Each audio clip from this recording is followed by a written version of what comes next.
Mean मोर की तरह, यानी इससे दुआ क्या हो जाती है, कामिल हो जाती है, कामिल हो जाती है और तमाम हो जाती है। हज़रत आयशा फरमाती है इन्ना रसूलल्लाह सल्लल्लाहु तआला अलैहि वसल्लम सल्लल मग़रिब बिसूरतिल अहराफ फ़र्रक़ बिहा फ़िर रकातैन। हाय हाय हाय, क्या फरमाती है हज़रत आयशा रज़ियल्लाहु तआला अन्हा, फरमाते हैं इन्ना रसूलल्लाह सल्लल्लाहु तआला अलैहि वसल्लम इन रसूलुल्लाह सल्लल्लाहु तआला अलैहि वसल्लम सल्लल मग़रिब बिसूरतिल अअराफ फ़र्रक़हा फ़िर रकातैन। कि हुज़ूर अलैहिस्सलातु वस्सलाम ने मग़रिब की नमाज के अंदर सूरह आराफ को तिलावत की है।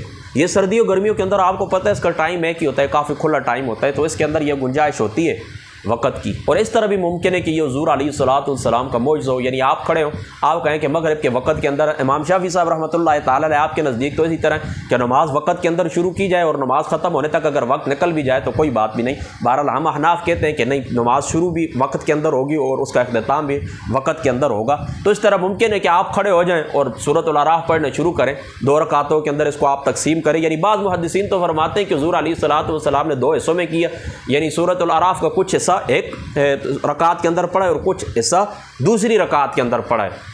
लेकिन हदीस पाक के ज़ाहिर से यही साबित होता है कि हुज़ूर अलैहिस्सलातु वस्सलाम ने पूरी सूरह आराफ शरीफ पढ़ी है मग़रिब के अंदर, यानी निसफ़ पहले और निसफ़ बाद के अंदर, और तीसरी जो रकात है उसके अंदर हुज़ूर अलैहिस्सलातु वस्सलाम ने क़िराअत नहीं की, यानी अल्हम्दु शरीफ सूरह फातिहा पढ़ के हुज़ूर अलैहिस्सलातु वस्सलाम रुकू की तरफ चले गए। तो इससे यह साबित होता है कि पूरी उस वक़्त के अंदर इतनी गुंजाइश होती है कि सूरह आराफ शरीफ उसके अंदर पढ़ी जा सकती है। अगर ये हुज़ूर का मौजज़ा है, हुज़ूर की खुसूसियत है, तो तब भी ठीक है।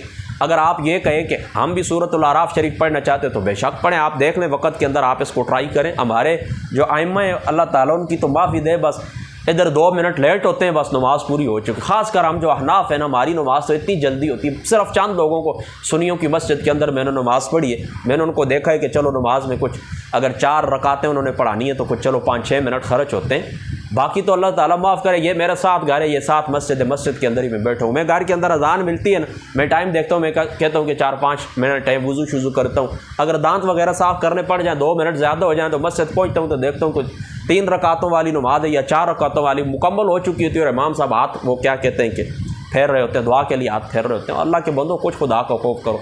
3 रकातें उनके ऊपर 6-7 मिनट तो लगने चाहिए, 4 रकातें कम अज़ कम चलो यार 15 नहीं सही 10 मिनट तो उनके ऊपर भी लगने चाहिए। लेकिन ये बिजली की तरह बस वो पता नहीं वे वक़्त बचा के करते क्या है, बाकी 3 घंटे फिल्में देखते रहेंगे, कोई परवाह भी नहीं है। ये मस्जिद के 2 मिनट 5 मिनट इनको इतने भारी लगते हैं, आइम्मा को भी और मुक्तदियों के। ये बात है, नमाज को भी जल्दी टाइम घटाने की बारी आती है, मैं देखता हूँ जल्दी जल्दी पीछे करते हैं। कल 9 बजे पड़ी थी, आज 8:45 होनी चाहिए, 10 मिनट लेट हो गई तो क्या हो जाएगा।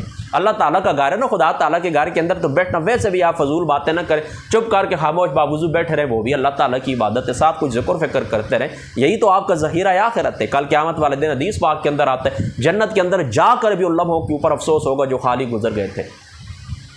तो ये कैसे लोग हैं, मुझे समझ नहीं आती इनकी इतनी तेज़ी कार की ये करते क्या हैं। तो मेरी आइम्मा से भी मुक्तदियों से यही गुजारिश है, तादील अरकान के साथ ठहर ठहर के सुकून के साथ नमाज अदा करें।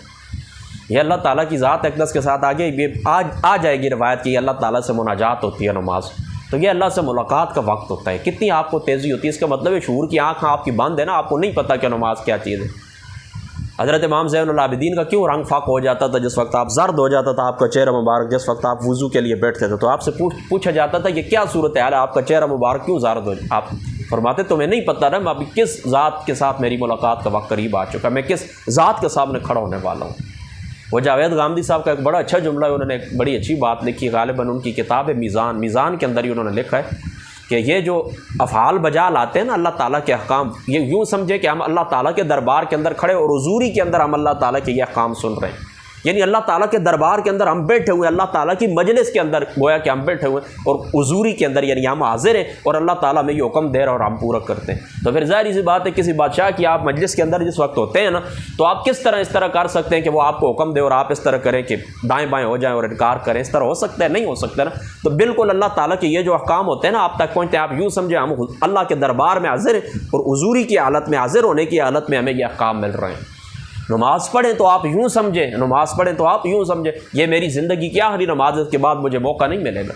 इमाम गज़ाली की दर्जनों दफ़ा मैं आपको वो जुमे की तकरीरों में सुना चुका हूँ। क्या फरमाते हैं कि अब भी मुर्दे को मौका मिले कि तुम निकलो, उसको इख्तियार दिया जाए ना मुर्दे को कि अगर तुम्हें ज़िंदगी दी जाए तो तुम क्या करोगे, तो वो कहते हैं कि वो यही करेंगे, हमें 2 रकात नमाज का बस मौका मिल जाए, चंद तस्बीहात का मौका मिल जाए। तो ये ज़िंदगी 80 साल की 100 साल की ज़िंदगी आपको अल्लाह ने दी, इसके अंदर तस्बीहात करें, नवाफिल बने, फ़राइज़ अदा करें, आपको किसने मना किया है।